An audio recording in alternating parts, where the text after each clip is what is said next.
Assalamualaikum warahmatullahi wabarakatuh.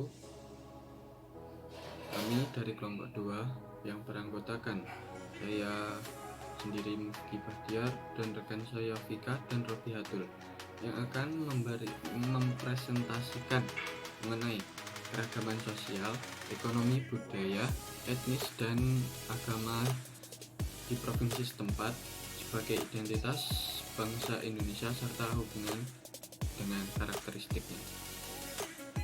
Masuk ke pembahasan. Yang pertama adalah pengertian keragaman. Keragaman adalah suatu kondisi dalam masyarakat di mana terdapat perbedaan-perbedaan dalam berbagai bidang, terutama suku bangsa, ras, agama, dan budaya. Keragaman dalam masyarakat adalah sebuah keadaan yang menunjukkan perbedaan yang cukup banyak macam atau jenis dalam masyarakat. Di Indonesia sendiri memiliki jumlah suku kurang lebih 1128 suku bangsa.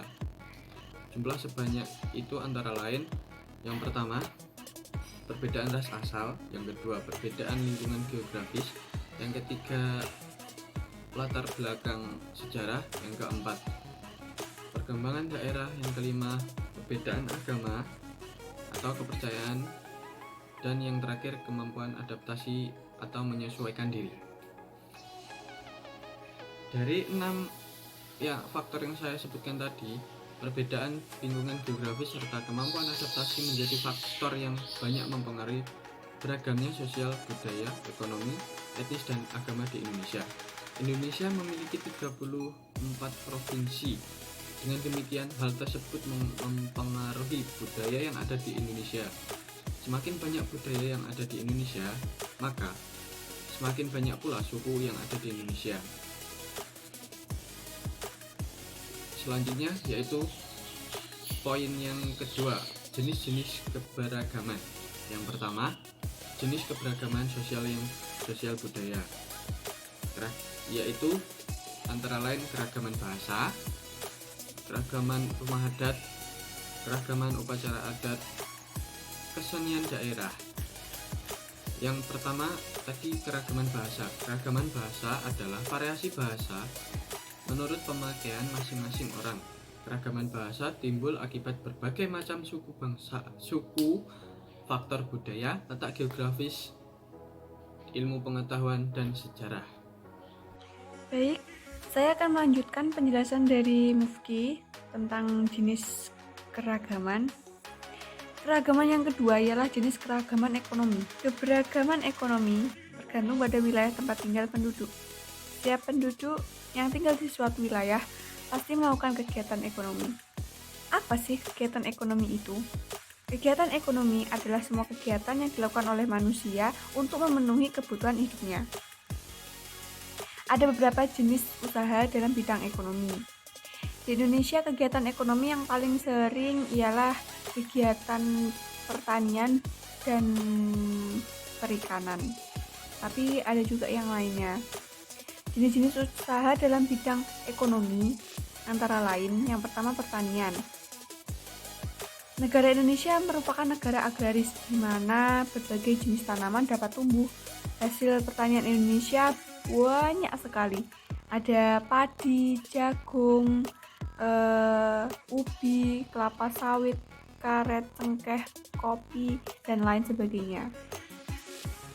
Selain itu, di pegunungan biasanya para masyarakatnya bercocok tanam dengan berkebun, seperti perkebunan teh, kelapa sawit, pokoknya yang perkebunan seperti itu. Kemudian yang ketiga, peternakan. Peternakan ini adalah usaha memelihara binatang peliharaan yang diambil manfaatnya. Usaha peternakan digolongkan menjadi 3, yaitu peternakan hewan besar kayak sapi, kerbau, kuda, dan sebagainya. Terus ada juga peternakan hewan kecil kayak peternakan kambing, peternakan kelinci, domba, dan lain sebagainya. ada juga peternakan unggas. Unggas itu ayam, itik, burung, dan lain sebagainya. Kemudian yang keempat ada perikanan. Usaha perikanan itu dibedakan menjadi dua, perikanan darat dan perikanan laut. Perikanan darat itu memelihara ikan yang ada di perairan darat, kayak di danau, rawa-rawa, seperti itu. Kalau perikanan laut itu pembudidayaannya di laut, kayak udang, tambak, pokoknya yang di laut lah itu. Terus ada kehutanan. Hasil kehutanan di Indonesia itu banyak sekali. Ada kayu, rotan, jati, banyak sekali. Kemudian ada pertambangan. Nah ini, pertambangan itu usaha untuk mengolah atau memanfaatkan mineral yang ada demi kesejahteraan manusia. Barang tambang yang sering dimanfaatkan di Indonesia itu banyak sekali ya, misalnya timah, tembaga, emas, belerang, keramik, minyak bumi, batu bara, masih banyak. Kemudian perindustrian. Industri adalah usaha atau kegiatan untuk mengubah bahan mentah menjadi bahan setengah jadi atau barang jadi. Misalnya sarden, ya kan? Terus pengolahan karet menjadi ban dan lain sebagainya. Dan terakhir, pada jenis keberagaman ekonomi adalah perdagangan. Nah, perdagangan itu apa sih? Yaitu kegiatan yang bertujuan menyalurkan barang dan jasa dari produsen ke konsumen. Nah, kalau di Indonesia biasanya nggak hanya menyalurkan barang dan jasa dari produsen ke konsumen di Indonesia, tapi juga di luar negeri juga. Namanya ekspor impor. Apa sih ekspor impor itu? Ekspor adalah usaha mengirim dan menjual barang ke luar negeri. Jadi barang-barang kita dari Indonesia itu dikirim ke luar negeri untuk dijual, seperti itu. Sedangkan impor itu ialah barang usaha memasukkan dan membeli barang dari luar negeri. Jadi misalnya di Malaysia kita mau beli barang dari Malaysia, nah namanya impor, seperti itu. Nah, yang ketiga, jenis keragaman etnis. Keragaman etnis adalah keragaman suku budaya atau suku bangsa. Indonesia kan banyak sekali etnisnya ya. Ada Batak, Jawa, Sasak, dan lain sebagainya. Pengertian etnis lebih didasarkan pada ciri-ciri sosial kultural seperti agama, bahasa, asal suku, asal negara, dan tata cara hidup sehari-hari. Apa sih contohnya keberagaman etnis di Indonesia? Misalnya di Pulau Jawa sendiri ya, itu ada suku Sunda, Jawa, Madura, yang paling ramai kan itu. Terus di Sumatera ada suku Aceh, Batak, Mentawai. Di Kalimantan ada suku Dayak, Banjar. Itu kalau di Sulawesi ada suku Toraja, Bugis. Kalau di Maluku ada suku Ambon. Di Irian Jaya ada suku Asmat. Saya rasa itu akan dilanjutkan oleh rekan saya, Mbak Vika. Keberagaman agama dan hubungan karakteristik ruang. Agama adalah sistem yang mengatur tata keimanan atau kepercayaan dan peribadatan terhadap Tuhan Yang Maha Kuasa beserta tata kaidah yang berhubungan dengan pergaulan antar manusia dengan lingkungannya.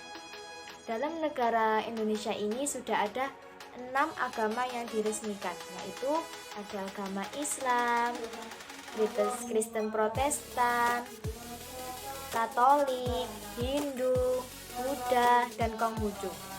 Dalam agama Islam terdapat kitab suci yang sangat amat jadi pedoman bagi agama Islam, yaitu adalah kitab suci Al-Quran. Dan tempat beribadahnya pun juga di masjid. Tidak hanya di masjid saja, mungkin kita bisa melaksanakan sholat di rumah atau di musola, kan di desa-desa paling bisa di musola. Terus dalam agama Islam juga memiliki hari besar keagamaan, yaitu ada Idul Fitri, Idul Adha, Isra Mi'raj, dan Tahun Baru Hijriah. Yang kedua yaitu Kristen Protestan. Dalam agama Kristen Protestan juga memiliki kitab, yaitu yang bernama Kitab Alkitab. Dan tempat beribadahnya pun juga di gereja. Tidak hanya itu saja, Pak juga memiliki hari kebesaran agama, yaitu hari Natal, kenaikan Isa Al-Masih, dan Paskah.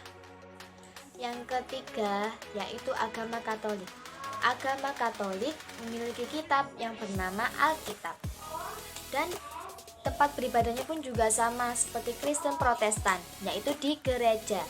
Dan hari kebangsaan agamanya pun juga sama seperti Natal, hari Paskah, dan kenaikan Isa Al-Masih. Yang keempat adalah agama Hindu. Dalam agama Hindu memiliki kitab yang bernama Weda, dan tempat beribadahnya pun juga di pura. Ada pula hari kebangsaan agamanya yaitu Nyepti, Saraswati, dan Pagerwasi. Yang kelima adalah agama Buddha. Dalam agama Buddha terdapat kitab yang bernama Tripitaka, dan tempat beribadahnya pun juga di vihara. Ada pula hari kebangsaan dalam agama Buddha, yaitu seperti Waisak. Yang keenam atau yang terakhir adalah agama Konghucu atau Cina.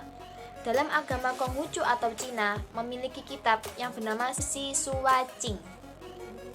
Dan tempat beribadahnya pun juga di kelenteng atau litang. Dan juga pula memiliki hari kebangsaan agama yaitu Imlek. Hubungan karakteristik ruang.